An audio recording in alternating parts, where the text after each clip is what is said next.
Vous savez que moi j'étais le fabricant des détergents. Moi j'ai construit la première usine émission zéro. Une usine qui n'avait pas de déchets. Notre toit c'était la plus grande pelouse du monde sur un bâtiment. Je payais mes employés 1,5 € par kilomètre afin qu'on vienne en bicyclette, pas électrique. Hein. Alors, la bicyclette électrique, c'est pas sérieux quand même. Faut la bicyclette.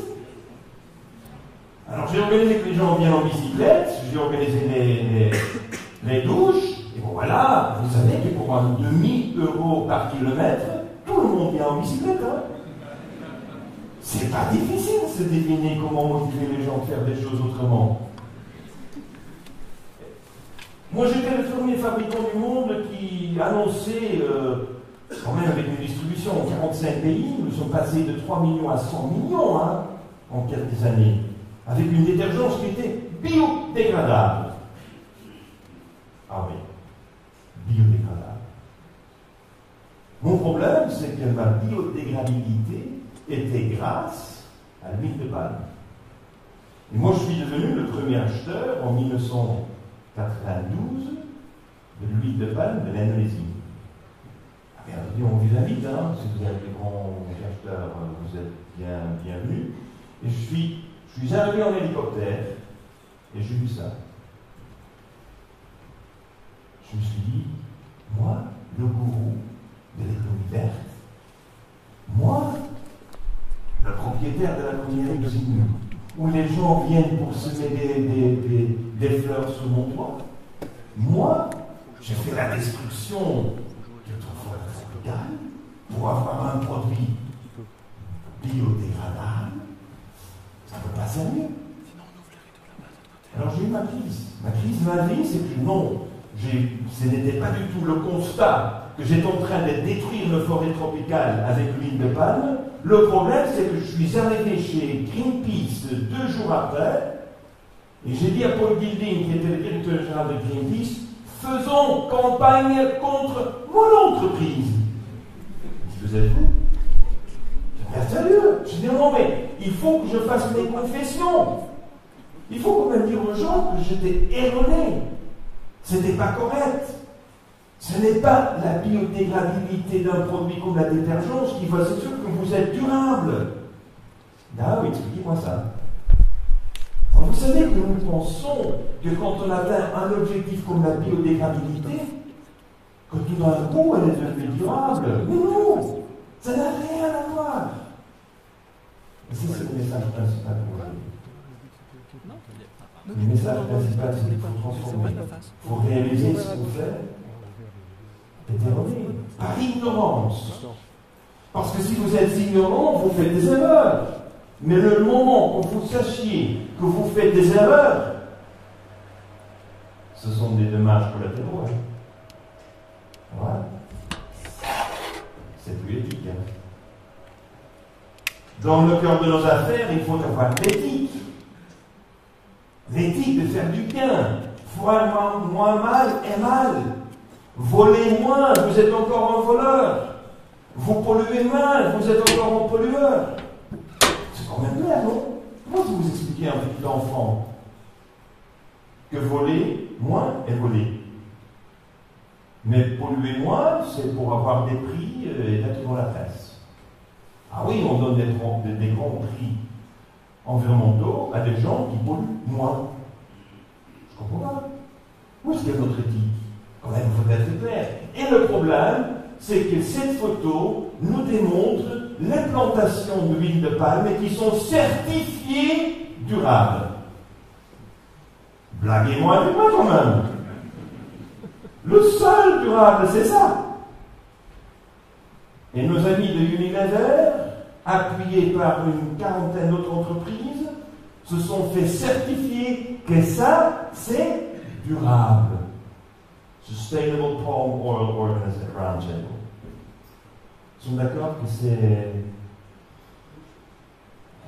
pas correct. Et vous payez plus pour qu'on vous donne le certificat pour ça. C'est pas sérieux. Et c'est millénaire, hein, sont considérés les meilleurs du monde. Que font les autres alors?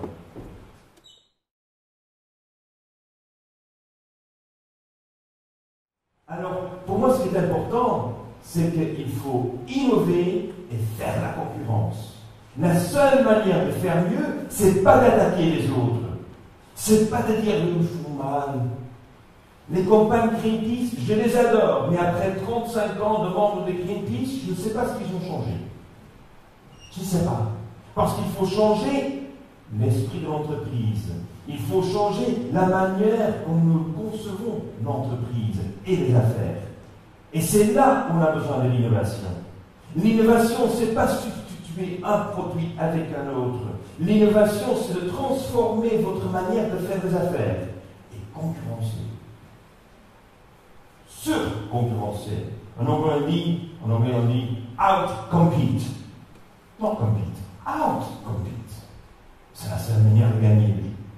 Alors, bien entendu, notre première étape dans tout ce qui est la durabilité, pour moi, c'est d'avoir la capacité de répondre aux besoins de base de tout le monde. Je vous répète, l'éthique, au cœur. Si vous faites toutes les innovations pour la durabilité et vous tolérez encore qu'il y a 800 millions de personnes sans nourriture tous les jours, excuse-moi, il faut quand même avoir quelques priorités. Et les priorités doivent être toujours, qu'on inclut toujours dans tout ce qui est durable, notre amélioration de la capacité de répondre aux besoins de base. C'est ma fille, c'est Chido. J'ai adopté Chido quand elle avait 11 ans. Elle a appris à faire pousser des champignons sur le Mar Café. Quand elle explique ici à Chipinge, au Zimbabwe, qu'il est possible de faire pousser des champignons sur des déchets de café, avec lesquels on ne fait rien du tout aujourd'hui, vous savez que le fond des femmes se lève, danse, chante, il y a le fond. Qu'est-ce qu'on fait en Europe? Des plans d'affaires, des analyses technologiques, des audits, des commissions pour revoir. Ah oui, on va étudier les choses, on ne fait rien. En fait, la journée, on ne fait rien du tout. Parce que nous sommes toujours là pour étudier tout. Et comme c'est une innovation qu'on ne connaît pas, les experts ne savent pas quoi dire. Ah, il faut faire encore quelques études. C'est toujours encore quelques études, quelques analyses. Alors chez nous, c'est interdit de faire plan stratégique, plan d'affaires et user Excel spreadsheet. Interdit. Pourquoi? Il faut faire des choses. Je crois que, comme j'ai vu avec Olivier hier soir, vous forcez les gens de faire quelque chose. Vous fabriquez immédiatement. C'est important. Mais là, les femmes se lèvent, le font. Vous savez qu'aujourd'hui, on a 5000 fermes dans le monde entier qui font des champignons avec le Mar Café. 5000. Ils ont dit, Günther, quelle réussite? Je dis, non, pas du tout. Le potentiel, c'est 25 millions. On a à peine commencé de transformer les 210 millions de tonnes de café en nourriture supplémentaire. Vous savez, seulement avec le café, on aura autant de protéines comme vous avez avec la pêche et la pisciculture combinée. Seulement avec le café. Alors quel est le problème? Le problème est là. On n'y croit pas. On aime la pénurie.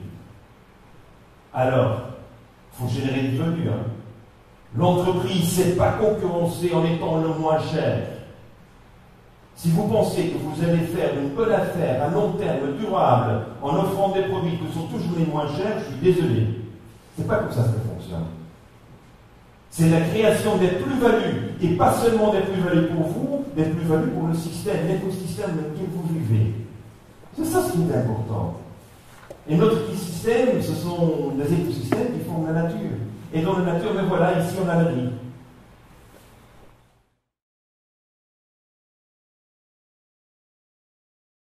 Alors, ce fameux Green Economy, moi je me suis battu. Il m'a dit 30 ans d'expérience, je suis désolé, il y a 40 ans d'années d'expérience. J'ai monté ma première entreprise il y a 40 ans, au Japon. Je me suis battu pour cette économie verte. Et ce que nous aurons aujourd'hui avec l'économie verte, c'est pas ce que je m'imaginais à l'époque. Parce qu'aujourd'hui, tout ce qui est bon pour votre santé, tout ce qui est bien pour la nature, est cher. Comment est-ce que nous pourrions imaginer une économie durable qui est plus chère, qui est pour les riches? C'est C'est pas possible. Ça va être moins cher. Et si c'est moins cher, c'est pas en exploitant les travailleurs, ni la nature, ni les biens communs. C'est en réimaginant ce modèle d'affaires. Ben oui, j'écris le livre. Nous sommes aujourd'hui à 1,4 million d'exemplaires en 43 langues. Je trouve qu'il est important de se rappeler que dans les livres sur l'économie ne vont pas bien. Mais nous avons le concret. Et le concret, c'est que nous avons réalisé plus de 200 projets. Nous avons mobilisé 5 milliards d'euros d'investissement. On a créé 3 millions d'emplois. Ça ne signifie rien dans le monde entier. Rien. Mais pour la première fois de ma vie, je vois qu'il y a clairement des tendances qui nous permettent d'innover pour transformer une économie qui nous donne un appétit pour la vie qui est incroyable. Mon nouveau livre qui sortira d'ici quelques mois, je parle de more and better. Plus et mieux. Et c'est ça la logique de toute l'innovation. Et l'innovation, on a besoin.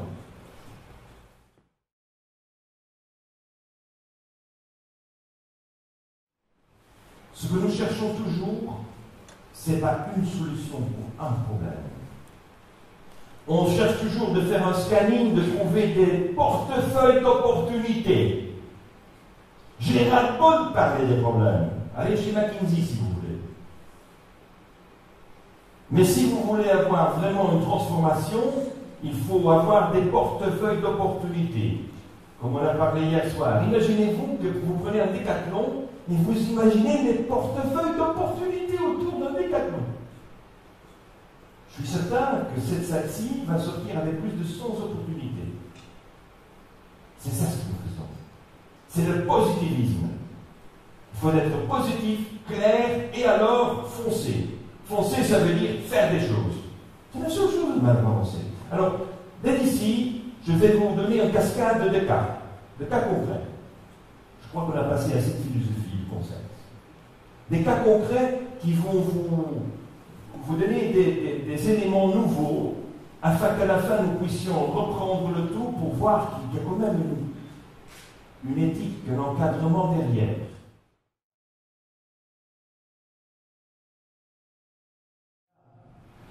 Alors allons à San Juan. Nous sommes en Argentine. Je fais toujours des portefeuilles de projets. Quand on me dit en Argentine, Victor Poli, on aimerait bien travailler avec vous, c'est-à-dire que vous devez faire au moins 6 projets avec moi. Je ne fais jamais un projet. Ça ne m'intéresse pas. La transformation ne se réalise jamais avec un projet, un portefeuille de projets. Alors, j'ai aujourd'hui 13 projets en Argentine, je ne passe pas par les 13. Sinon, on n'a pas de temps pour les autres. Mais l'autre projet, c'est à San Juan. Calderos de San Juan. Alors le carbonate de calcium, et ben voilà, c'est comme ça que ça s'arrête. Mais alors là, quel est le problème? La poussière. C'est une poussière de carbonate de calcium de 3 microns. Donc 3 microns. Vous savez ce que ça fait dans vos poumons? Vous ne respirez plus, hein, après 20 ans. Mais c'est normal. En fin de la journée, l'entreprise a une licence pour fabriquer. C'est nous. On l'a donné. Alors si on l'a donné, quand même, il faut le corriger. Alors ce que nous avons fait, c'est de regarder ça, et tout le monde nous disait, professeur Poli, quel problème, regardez ça. Ils ne respectent pas la loi. Quand la police intervient, ils ont toujours un peu d'argent pour le policier. Si les hommes politiques viennent, ils les payent. Si le juge les condamne, il les paye. Ils sont si riches que c'est la réalité. Qu'est-ce que vous voulez faire? Je dis voilà, je fais fermer. On fait le papier avec la poussière. Nous fabriquons papier avec le carbonate de calcium, sans eau, sans cellulose, et pour les coller ensemble, on utilise des polymères recyclés, c'est-à-dire plastique recyclé. C'est si simple que ça dérange, non? Ah oui, on aime bien avoir des solutions un peu compliquées, non? On aime bien que le gouvernement intervienne, que les parlements décident. Mais non! Arrêtons, ça n'a pas fonctionné. Moi, j'étais à la réunion COP 1, COP 2, j'étais à COP 3, Kyoto, et après j'avais Rabot. Je dis plus de COP, hein. COP, alors là, voilà, ça paraît comme une poule. Alors pour moi, c'est très important, c'est l'action qui compte. Je ne dis pas du tout qu'il faut oublier les parlements, mais on arrive au Parlement avec des propositions comme ça. L'usine est faite. On fabrique le papier pierre. 0 eau, 0 cellulose, on ne coupe pas un arbre, et c'est recyclable pour toujours. Ah oui, ce sont des minéraux. La vraie durabilité, c'est que c'est utilisable, réutilisable pour toujours.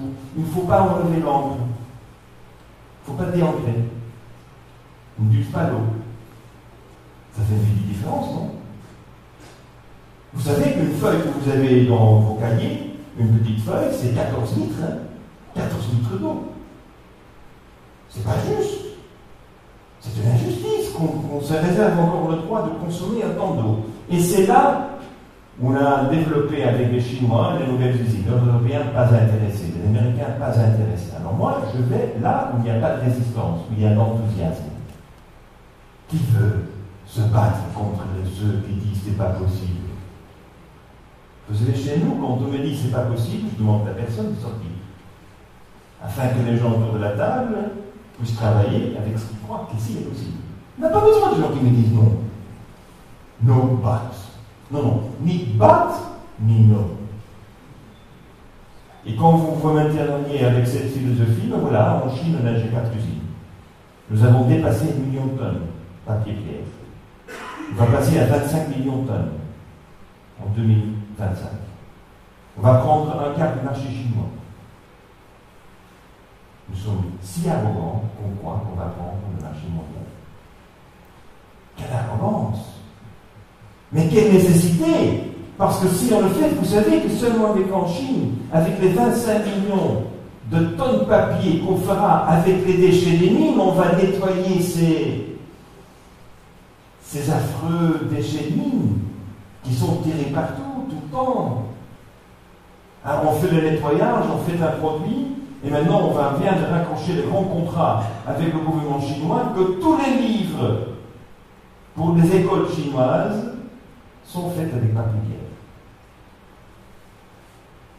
Et c'est une promesse simple. Après 3 années, les livres rentrent dans l'usine, sont reconditionnés, sont revendus à la moitié du prix. Ah oui, ça, on comprend, hein, la moitié du prix. Ça, c'est peu difficile d'expliquer. Alors les gens oublient la bière, la mine, la moitié du prix. Oui, la moitié du prix. Alors on fait des usines spécialement pour le gouvernement pour le faire.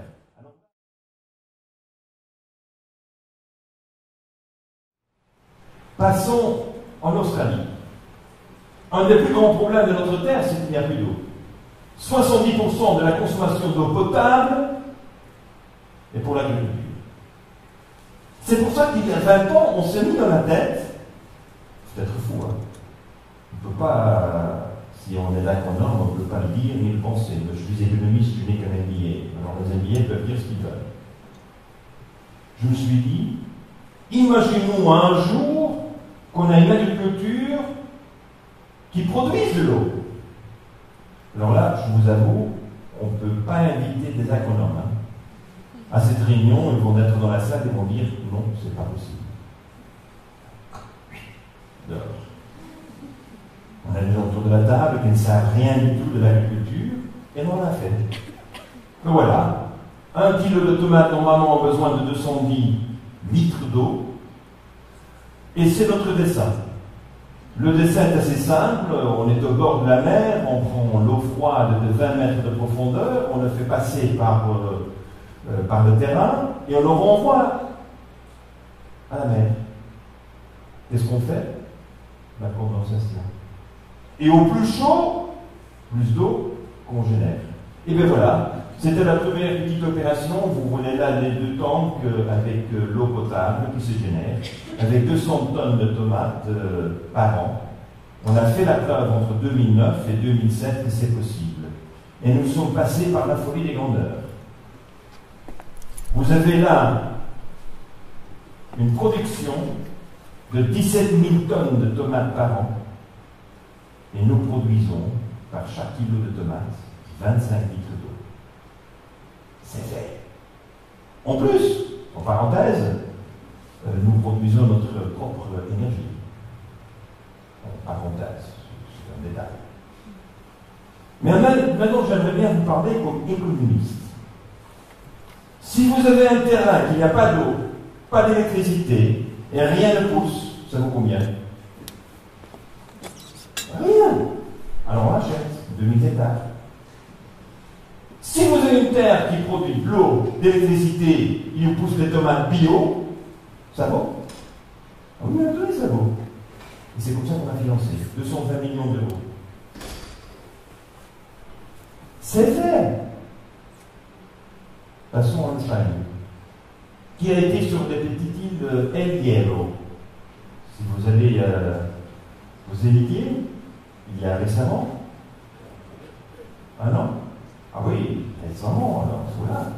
Alors El Hierro est une île assez intéressante parce que c'est une île où on croyait il y a 30 ans que le futur de l'île est une base militaire pour des radars.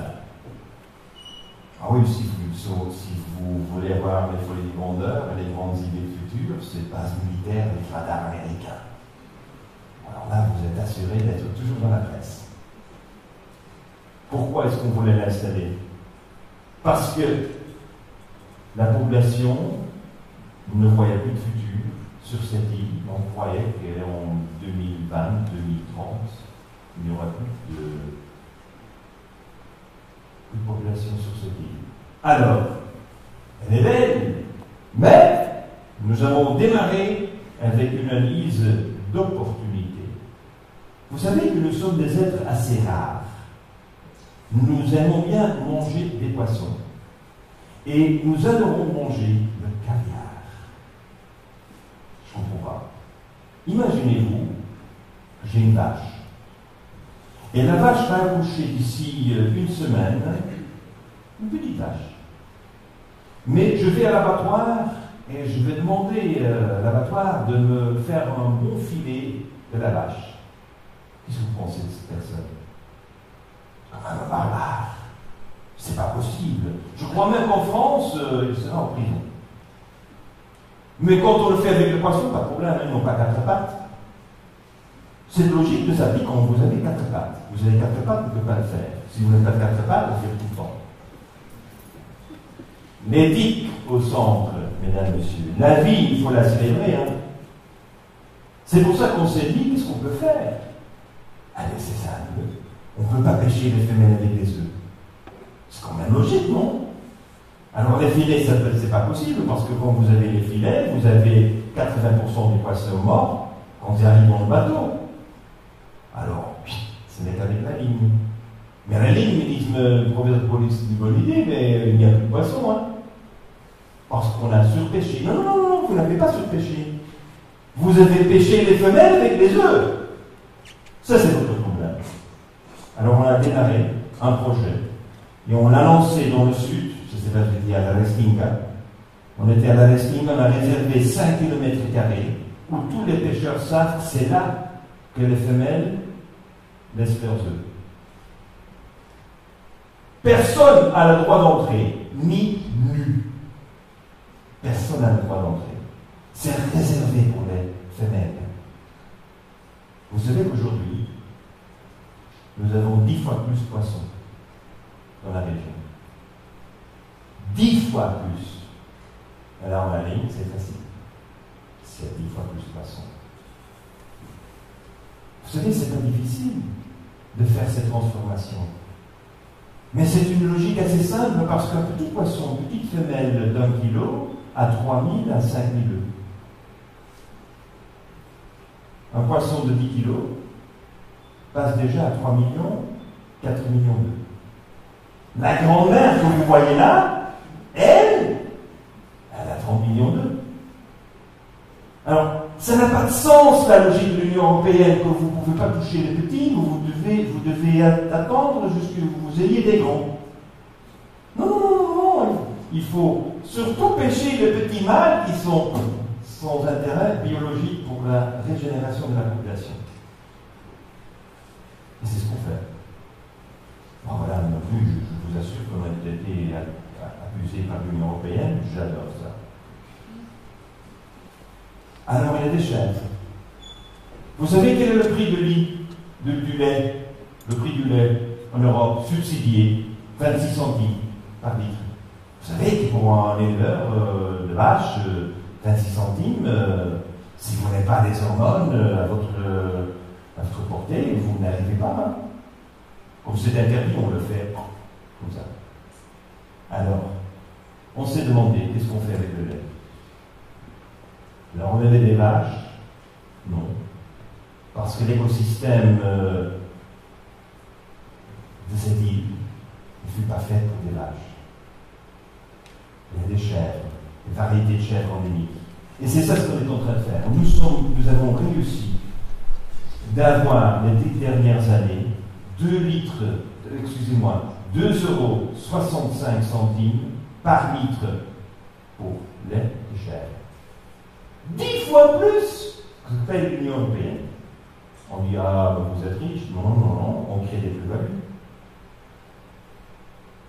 Vous, Français, vous aimez bien le fromage de chèvre. Si ce matin, sur ma table, il y avait le fromage de chèvre. Vous savez, pour avoir 1 kilo de fromage de chèvre, on a besoin de 10 litres. C'est pour ça que c'est si cher. Je me suis dit, mais pourquoi vous le faites avec le fromage? Les glaces. Vous connaissez les glaces? Vous fabriquez des glaces à la maison. Vous savez qu'avec 1 litre, vous avez 6 litres de glace. Ah! Nous avons lancé glace avec le chèvre. Ça se vend. Il n'y a pas de concurrence. Et avec 1 million de touristes à Tenerife, ça se vend combien? 1 milliard. Et on le mélange avec un yaourt qu'on fait avec les bananes et l'ananas bio qui sont aussi cultivés sur l'île. On commence à entretisser les projets. Le plus important, c'est que vous n'avez pas seulement des portefeuilles de projets, vous commencez à entretisser les différents projets afin que vous commencez à générer une rétroalimentation. Feedback loops. Et cette réalimentation vous permet d'avoir un effet multiplicateur. J'ai fait 16 ans de jésuite, 16 ans chez les jésuites, je suis devenu économiste, je connais la théorie, mais je ne comprends pas pourquoi on utilise toujours l'excuse de la globalisation, le modèle de la globalisation, tandis que quand même dans la réalité, l'effet multiplicateur avec rétroalimentation est beaucoup plus vite. C'est un impact sur l'économie locale immédiate. La globalisation, c'est ce qu'on appelle trickle-down effect. Alors, peu à peu, quand les riches sont devenus très riches, il y a quelques gouttes qui nous arrivent. Ce n'est pas le modèle du futur. Le modèle du futur est en plus, grâce à 9 projets parallèles sur l'île, que nous avons relancé la demande pour eau et électricité. On a dit c'est le moment de transformer le système énergétique de l'île. Et l'île est devenue la première qui a comme but clair autosuffisance énergie-eau sur l'île. Et on le fait. Alors on me dit, l'agriculteur, c'est quand même pas possible. Ça a coûté 82 millions pour une petite île, pour 10 000 habitants. Et on me prend encore une fois pour un fou. C'est pas possible. Alors, c'est intéressant qu'on croit que c'est une folie d'investir 8 200 € par habitant pour avoir cette indépendance énergétique. Ça, on croit que c'est une folie. Mais on ne croit pas du tout que c'est une folie qu'avant, les citoyens de l'île payaient 9 millions € par an pour acheter du gasoil pour faire tourner le générateur. Alors ça, c'est normal. Ça, c'est pas une folie. Mais les 9 millions sortent de l'économie, les 9 de nous restent en économie. Effet multiplicateur. Grâce à une demande qui est rassurée par quoi? Par glace et par yaourt de chèvre, entre autres, et les poissons, etc. C'est comme ça qu'on commence à entretisser. Moi, j'imagine un jour que chaque endroit, vous installez un décathlon, vous imaginez tout ce tissu autour de votre décathlon qui est capable de transformer la localité où vous êtes. Ça, c'est l'innovation. Alors là, vous seriez adoré par tout le monde. Parce que ça, c'est du vrai. Ça, c'est réel. Passons en Sardaigne. Ça va encore? Ouais? Vous avez besoin de vous bouger un peu? Alors, levez-vous. Alors, levez-vous. Comment? Alors, levez-vous. On va croiser les bras. On va bien croiser les bras.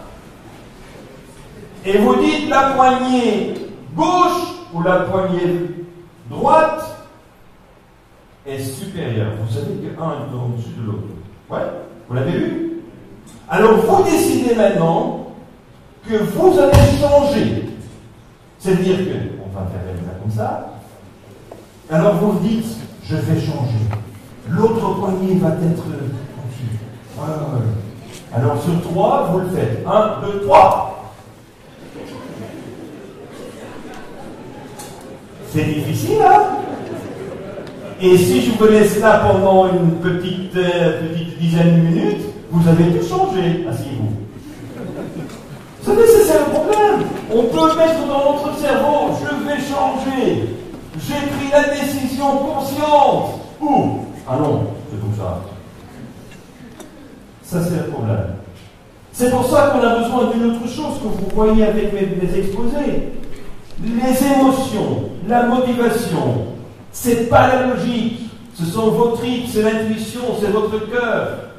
Ce sont d'autres chakras dont vous avez besoin pour faire la transformation, pour faire l'innovation. C'est ça ce qu'il faut.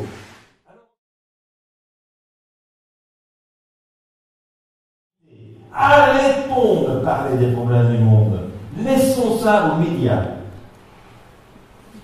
Nous, êtres humains, avec un intérêt d'inspiration, changer le monde, eh bien, passons. Le café. Ah oui, j'aurais besoin d'un café, très prochainement. Mais le café, quel est le problème? Eh bien, le problème principal du café, c'est que ce que nous ingérons dans notre corps est moins d'1% de la biomasse qu'un caféculteur nous avons eu. C'est intéressant. Nous avons des programmes avec le café que vous avez déjà entendu. On fait pousser des champignons, on donne des déchets aux poules. Nous avons mélangé déjà le café dans les vêtements de sport avec la Péromia, avec Nike, avec Puma. Eh bien, on le met dans les moquettes. Voilà, on a le café avec des moquettes. On peut le faire avec le Nino 6. On peut mélanger 4% de café pour absorption d'odeur. Je l'ai présenté à Dessau il y a 2 ans. Il me disait que c'était fantastique. Mais un jour, ils le feront. C'est pour ça que je suis content que vous êtes là. Vous voyez, on ne perd pas jamais l'opportunité. Alors, l'insulation dans des réfrigérateurs et maintenant la peinture. Voilà. C'est-à-dire que si vous achetez Fairtrade, commerce juste et bio, vous payez 811 € par tonne café. Avec tout ce que nous faisons, on paye 3 750 € par tonne. Ça change la vie, hein? Et qu'est-ce que j'ai fait? Je n'utilise que les déchets. Je ne peux pas faire la concurrencer avec le café même, parce que le café, c'est 0. Alors maintenant, avec ce succès-là, je ne suis pas content. Je n'ai pas assez d'impact. Alors je cherche l'impact. Nous avons analysé les marchés, quel est le problème? Le problème, c'est que le caféculteur fait ça, et vous achetez ça. Vous connaissez la différence entre les deux? Facteur 4, un facteur 7. Nestlé, c'est facteur 7. Alors on s'est dit, comment est-ce qu'on ne peut pas faire gagner un peu plus pour le caféculteur? Alors je me suis mis autour de la table avec un jeune Allemand, fou café, et on s'est dit si on pourrait torréfier mouler et faire notre café dans une machine, on peut vendre au grand public le café vert au même prix que le café torréfié. Bonne idée? Ah bon? Ça nous a pris quand même 6 ans pour développer la machine. Mais la machine est là. Les premiers 10 000 ont été installés à Berlin. Notre but est d'en faire 1 million en 2 ans. Vous savez que vous servez le café chez vous, au bureau? Peut-être? C'est gratuit? C'est l'entreprise qui paye? Alors là, on sera là, c'est quand même... Je vous donne une carte visite, hein, parce que vous n'allez quand même pas continuer à financer carte d'or. Vous allez quand même acheter directement. Et nous avons fait une chose très simple. Dans le sac de jute, on met un petit microchip. Ça ne coûte que 10 centimes. Et sur ce microchip, on met des photos, et on met des photos de l'agriculteur et de l'endroit où il a récolté votre café. Et on vous donne sur votre iPhone une photo. Comme ça, vous êtes en contact avec votre fournisseur de café en direct. Et pour nous savons très bien, déjà après 6 mois d'expérience, que les gens font des voyages pour connaître les agriculteurs. Cœur. Connecté pour la vie. C'est quand même ce qui est joli dans la vie. Il y a des gens avec qui on souhaite être en contact le reste de notre vie. Ce sont des gens qu'on aime. Et bon voilà, on fait 500 fois plus parce qu'au lieu d'utiliser 0,2% du café, on utilise 100% et on paye 4 fois plus. Vous avez entendu un discours économique, on vous dit qu'on peut faire 2000 fois plus?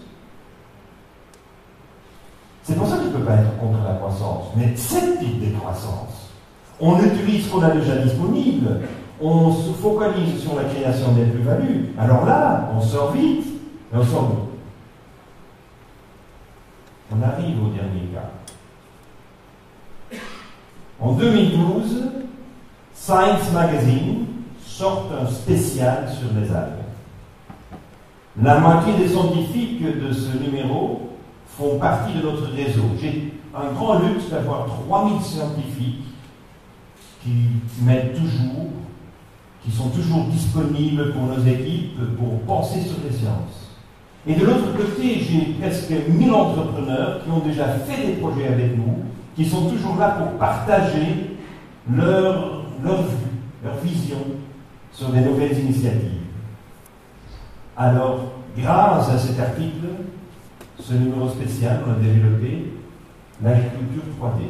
Ah oui, parce qu'on aime bien l'imprimante 3D, mais l'agriculture 3D, c'est suffisant.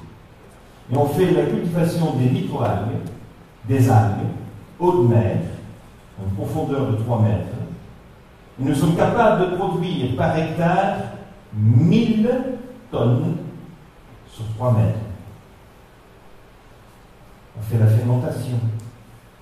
Avec la fermentation, on arrive à produire 22 mètres cubes de gaz par hectare pour toujours.